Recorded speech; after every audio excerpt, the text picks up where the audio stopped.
بسم اللہ الرحمن الرحیم۔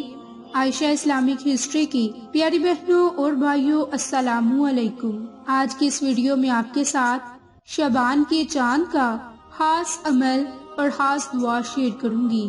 میری بہنوں اور بھائیوں، ماہ رجب کا مہینہ اپنے اختتام کو پہنچ چکا ہے اور ماہ شعبان کا مہینہ پوری آب و تاب سے طلوع ہونے والا ہے۔ تو آج کی ویڈیو میں آپ کے ساتھ ماہ شعبان کا خاص وظیفہ، ماہ شعبان کے چاند کا خاص وظیفہ، ماہ شعبان کی فضیلت اور ماہ شعبان کی خاص دعا شیئر کروں گی۔ یہ وظیفہ حضرت علی رضی اللہ عنہ کی ایک روایت سے منقول ہے کہ ایک شخص نے آپ رضی اللہ عنہ سے عرض کیا کہ میں تھوڑے سے وقت میں زیادہ دولت مند ہونا چاہتا ہوں، یعنی کہ بہت جلد امیر ہونا چاہتا ہوں۔ تو حضرت علی نے اس شخص کو یہ عمل بتایا کہ شعبان کے چاند کو دیکھ کر یہ مختصر سا عمل کرے۔ اس عمل کی برکت سے انشاءاللہ آپ کے لیے آسمان سے سونا برسنا شروع ہو جائے گا۔ اس کا مکمل طریقہ آپ کو بتائیں گے اور آپ کو حضرت علی کا بتایا ہوا وظیفہ تفصیل کے ساتھ اس ویڈیو میں شیئر کریں گے۔ تو اس سے پہلے میری آپ تمام سے گزارش ہے کہ جن لوگوں نے ابھی تک میرے چینل عائشہ اسلامک ہسٹری کو سبسکرائب نہیں کیا، وہ نیچے موجود لال رنگ کے بٹن کو دبا دیں اور ساتھ موجود بیل آئیکن کو دبا کر آل نوٹیفیکیشن پر کلک کر دیں تاکہ میری ہر نئی آنے والی ویڈیوز کی اپڈیٹ آپ تک بآسانی پہنچ سکے۔ جزاک اللہ۔ میری اسلامی بہنوں اور بھائیوں، ہمارے پیارے نبی نے فرمایا کہ رجب اللہ کا مہینہ ہے، شعبان میرا مہینہ ہے اور رمضان میری امت کا مہینہ ہے۔ اور روایات میں بھی یہ بات ملتی ہے کہ نبی پاک صلی اللہ علیہ وآلہ وسلم شعبان کے مہینے میں روزے رکھتے اور اپنی عبادت میں اور بھی زیادہ اضافہ فرما لیا کرتے کیونکہ وہ رمضان کی تیاری کرتے۔ تو ہمیں بھی چاہیے ماہ شعبان کے مہینے میں ہی رمضان المبارک کی تیاری کرنا شروع کر دیں اور روزے رکھنا شروع کر دیں، اپنی عبادات میں بھی اضافہ کرنا شروع کر دیں تاکہ رمضان المبارک کی تیاری اچھے سے ہو سکے۔ اور ہمیں چاہیے کہ اس مہینے میں خوب عبادت کریں اور ممکن ہو تو کچھ روزے بھی رکھ لیں۔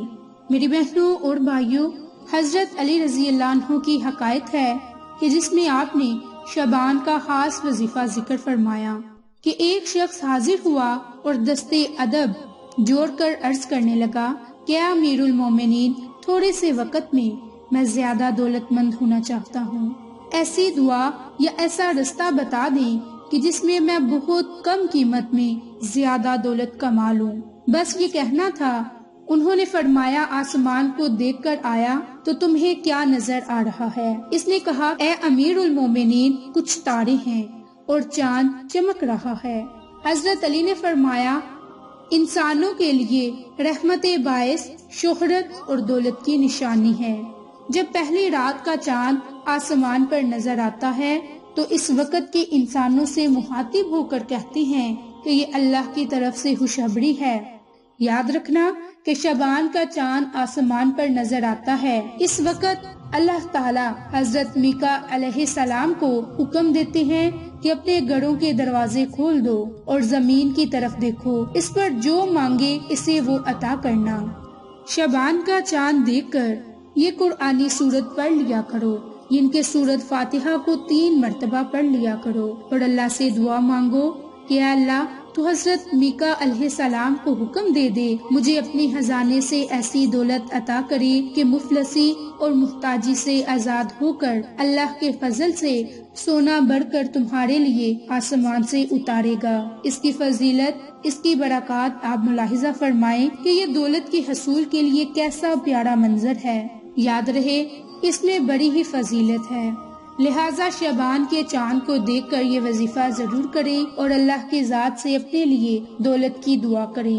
جو بھی آپ کی حاجت ہے اس کے لیے دعا کریں۔ اللہ کے خزانوں میں کوئی کمی نہیں۔ جب آپ اللہ سے پورے یقین کے ساتھ مانگیں گے تو وہ آپ کو ضرور عطا کرے گا۔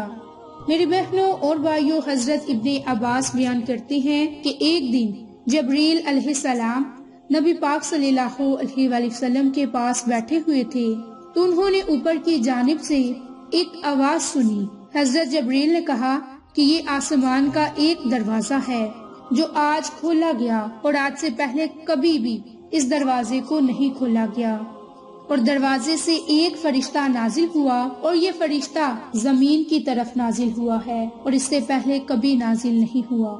آپ کو یہ 2 نوروں کی بشارت ہو جو آپ کو دیے گئے اور آپ سے پہلے کسی نبی کو نہیں دیے گئے، ایک سورت فاتحہ اور دوسرا سورت بقرہ کی آخری آیات، ایک نور فاتحہ الکتاب اور دوسرا سورت بقرہ کی آخری آیات، ان میں سے جس کو بھی پڑھیں گے وہ آپ کو دے دیا جائے گا۔ میری بہنوں اور بھائیوں، آپ اس بات سے اندازہ لگا لیں کہ یہ سورت مبارک جس کو نور کہا گیا اور اللہ رب العزت نے یہ بھی فرمایا کہ اس کو پڑھ کر جو مانگا جائے گا وہ آپ کو دیا جائے گا، اور جب آپ شعبان کا چاند دیکھ کر اس سورت کو پڑھیں گے اور پھر اس کی برکات آپ سمیٹیں گے، اللہ سے دعا مانگیں گے تو انشاءاللہ آپ کی دعا ضرور قبول ہوگی اور آپ پر اللہ تعالی ضرورت کے دروازے کھولنے کا اور آپ پر اللہ کی ذات اپنی رحمتوں اور برکات کے نعمتوں کے دروازے کھول دے گی۔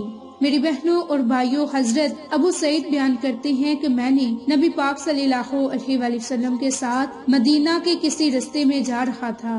آپ صلی اللہ علیہ وآلہ وسلم نے ایک شخص کی آواز سنی جو تہجد کی نماز میں سورت فاتحہ پڑھ رہا تھا۔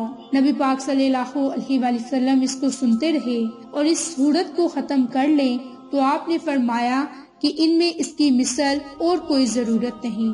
تو میری بہنوں، اس سورت کی کتنی زیادہ فضیلتیں برکات ہیں کہ جو کوئی سورت فاتحہ کو پڑھے گا تو اللہ کی ذات اسے گمراہی سے محفوظ رکھے گی، کیونکہ یہ سورت جب نازل ہوئی تو شیطان اپنا سر پکڑ کر رونے لگا، داڑے مارنے لگا کہ وہ محمد مصطفیٰ صلی اللہ علیہ وآلہ وسلم کی امت کو کیسے گمراہ کرے گا۔ تو اگر آپ چاہتے ہیں کہ آپ گمراہی سے بچے رہیں تو آپ یہ قرآنی عمل، قرآنی وظیفہ کریں اور اللہ سے دعائیں مانگیں، انشاءاللہ اس سورت کی برکت سے اللہ کی ذات آپ کو ضرور عطا کرے گی۔ تو میری بہنوں اور بھائیوں، آپ نے ماہ شعبان کا چاند دیکھ کر اور یکم شعبان کے دن 33 مرتبہ آپ نے سورت فاتحہ کو پڑھنا ہے۔ اول میں آخر میں آپ نے بڑی ہی محبت اور بڑی ہی عقیدت کے ساتھ سورت فاتحہ کو پڑھ کر اللہ سے دعا مانگنی ہے۔ انشاءاللہ اللہ کی ذات ہماری دعاؤں کو سنے گا اور ہماری دعاؤں کو قبول فرمائے گا۔ میری بہنوں اور بھائیوں، اس عمل کو، اس وظیفے کو شعبان کا چاند دے کر خود بھی کریں، اپنے عزیزوں قریب، اپنے جاننے والوں کے ساتھ شیئر بھی کریں تاکہ وہ لوگ بھی اس قرآنی سورت کی فیض و برکات حاصل کر سکیں۔ تو میری بہنوں اور بھائیوں، آپ کو آج کی ہماری ویڈیو پسند آئے تو اسے لائک، شیئر اور سبسکرائب کریں۔ جزاک اللہ۔